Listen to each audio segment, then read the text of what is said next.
What if I told you, there are entire cities on Earth, bigger than your hometown, completely empty? I'm talking skyscrapers, houses, schools, hospitals with absolutely nobody in them.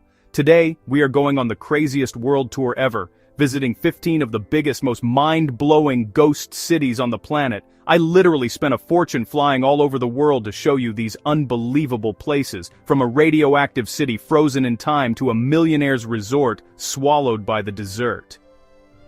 This isn't just a tour, it's an adventure into history, mystery, and some of the most surreal landscapes you will ever see. We are going to explore places that were abandoned overnight, cities that were the richest in the world and now are just ruins, and even a town that's been on fire for over 60 years. I wanted to see for myself what happens when humanity just, leaves. We've got drones, cameras, and a mission to uncover the secrets of these forgotten worlds. Get ready, because this is the biggest video I have ever made. We're starting this insane journey right now, and trust me, you are not going to want to click away. First up, we're starting with the most famous ghost city on Earth, Pripyat, Ukraine. This place is legendary for the absolute worst reason. In 1986, the Chernobyl nuclear power plant, just a couple of miles away, exploded. In less than 2 days, all 50,000 people were told they had a few hours to pack a small bag and get on a bus. They were told they'd be back in 3 days. They never returned. Can you imagine leaving your entire life behind thinking you'll be right back?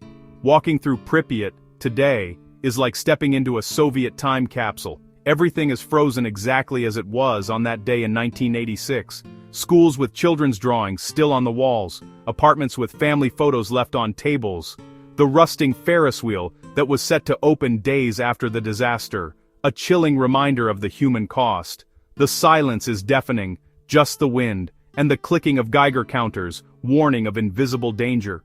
We flew a drone over the entire city, and the scale is just massive. You can see the blocky Soviet-era apartment buildings stretching for miles, trees growing through floors and out of windows. It's a real post-apocalyptic movie set. It's one of the most emotional, intense experiences of my life. Next, we flew all the way to Japan, to an island that looks like something out of a James Bond movie. In fact, it was in a James Bond movie. This is Hashima Island, Gunkanjima, Battleship Island. It looks like a giant warship from a distance. This tiny island was once the most densely populated place on Earth. Over 5,000 people lived on this rock, all to mine coal from under the sea. They built a concrete jungle here, towering apartment blocks, schools, hospitals, all linked by a maze of stairways and corridors. In the 1960s and 70s, Japan switched from coal to oil. In 1974, Mitsubishi shut the mine down for good. Residents were forced to leave. The island was abandoned to the sea. Typhoons and salty air have battered the concrete ever since, creating one of the most dramatic decaying ruins in the world. It's a concrete skeleton, a monument to the industrial age.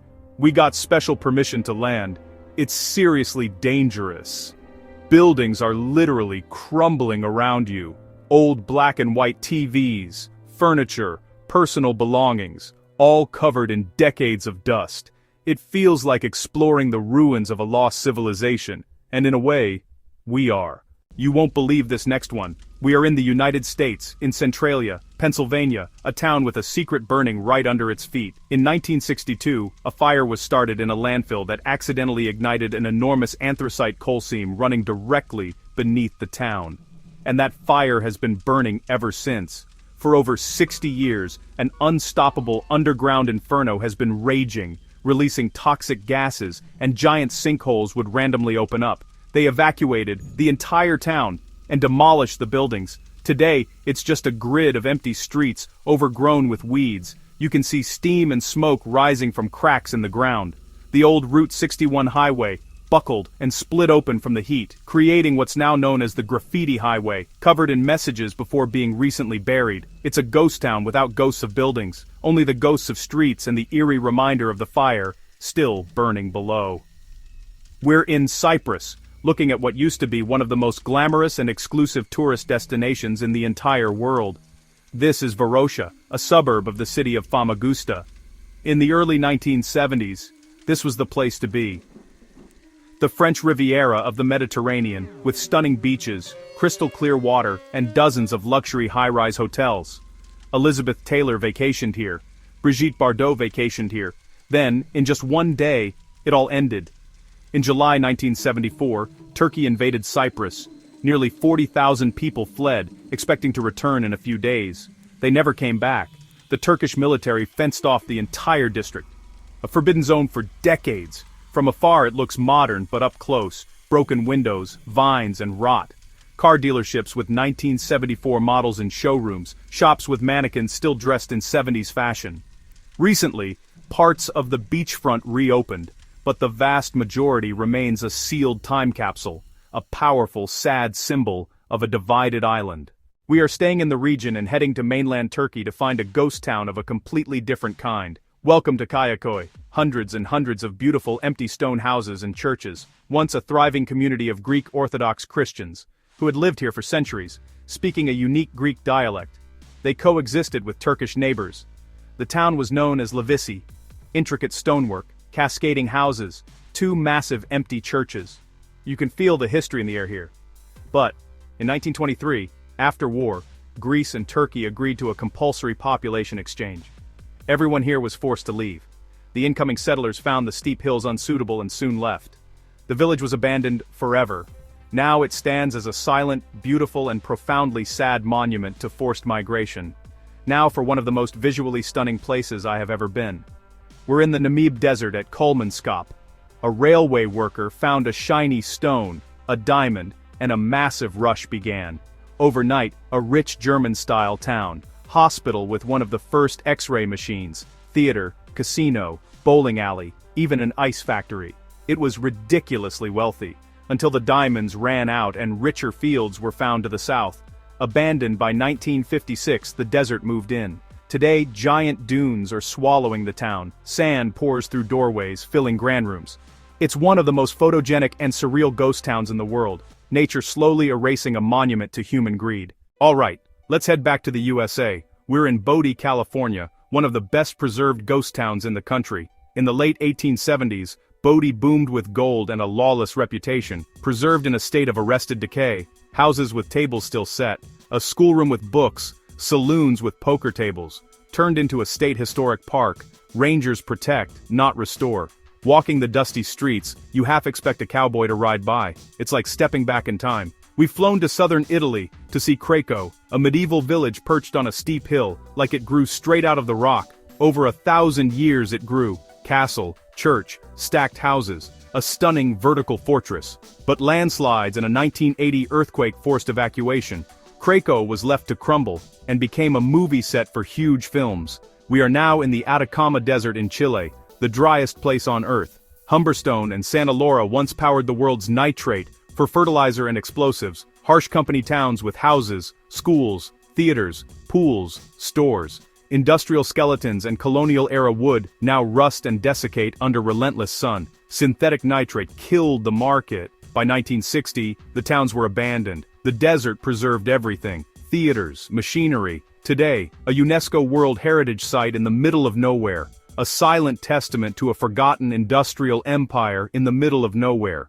This is one of the most remote and bizarre places on this list. Inside Norwegian territory sits a perfect slice of the Soviet Union. Pyramiden, a showcase settlement, cultural palace with theater and library, the northernmost indoor pool, comfortable blocks for 1,000 residents. They even imported soil for lawns. Lenin still watches the square. After the USSR collapsed, and a tragic plane crash, the mine shut in 1998. People had hours to pack. They left everything, books on shelves, film on the projector,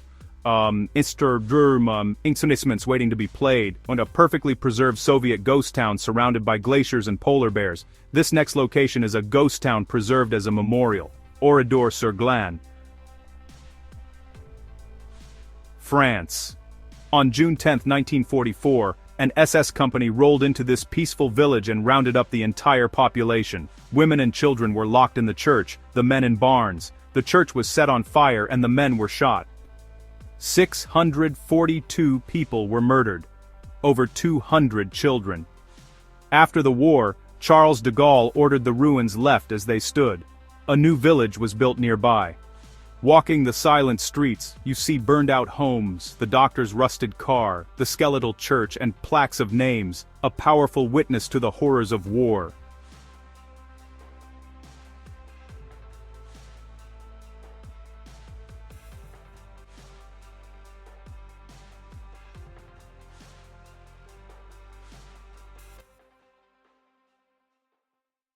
We're flying to Western Australia's Pilbara region to a town so dangerous it was wiped off the map, Wittenoom, Australia's only supplier of blue asbestos. Deadly fibers filled the air, coating everything. Kids played in tailings, families lived in the dust. The mine shut in the 60s, but fibers remained in soil, buildings, and air. In 2007, Wittenoom was removed from maps and road signs, most structures demolished, only slabs, and a stunning, deadly landscape remain. Back to the USA. Bannack, Montana. Site of Montana's first major gold discovery in 1862, it quickly became the first territorial capital. Infamous Sheriff Henry Plummer secretly led road agents, vigilantes hanged him from the gallows he built. Now, a state park. Over 60 structures, many you can walk inside. Hotel Meade, Courthouse Saloon, Masonic Lodge. Less a snapshot in time and more a slowly fading memory. We are in Peacher, Oklahoma, once a world leader in lead and zinc. Mountains of toxic chat, laced with lead, zinc, cadmium, surrounded the town. Subsidence hollowed the ground, water was contaminated. By the 80s, high rates of lead poisoning in children. Declared a Superfund site. After 2008 tornado, the last residents were bought out and buildings demolished. Today, eerie gray hills and a few lonely structures remain. A sobering reminder of industry's hidden costs.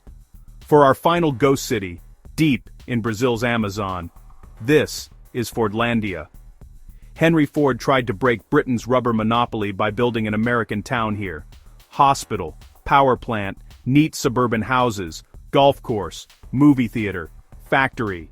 Strict rules, American food, culture clash, rubber trees planted too close, pests and blight destroyed crops. Workers rioted. After millions spent, Ford never visited. The project was sold off, the town abandoned. Now the jungle is reclaiming the rusting factory and decaying American houses. 15 of the most insane ghost cities on the entire planet.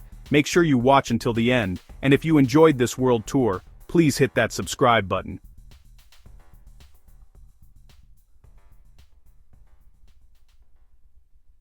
We're always planning the next big adventure. From the radioactive ruins of Chernobyl to Henry Ford's lost city in the Amazon, we have seen what happens when time stops. Each of these places tells a powerful story about disaster, war, greed, and the incredible force of nature. It's one thing to see pictures, but to actually stand in these empty streets, to walk through these abandoned homes, it's an experience that changes you. It makes you think about history and our own impact on the world. This was the biggest and most challenging video I've ever attempted. I don't hope it blew your mind as much as it did mine. Thank you so much for watching. Please subscribe. We've got more adventures coming. Let me know in the comments which ghost city you found most fascinating. Was it the burning town of Centralia? The concrete battleship of Hiroshima? I read all the comments. Thanks again for joining me on this journey. See you in the next video.